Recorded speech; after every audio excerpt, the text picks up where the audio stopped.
is important to you? Pera ang usapan, hindi pwedeng kung ano.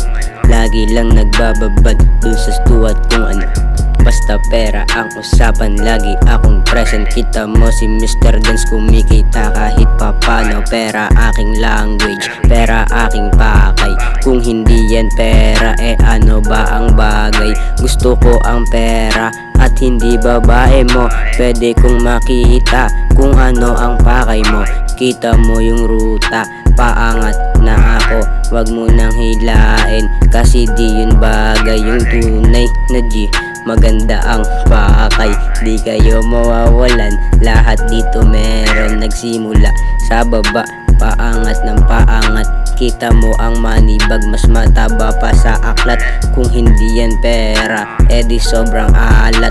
Mas gusto ko ang diskarte kesa sa tumambay. Ano pa ang mapapala kung puro lang paghihimay? O tuloy sa pagdapa, kumilos hanggang mag-umaga para merong mapala.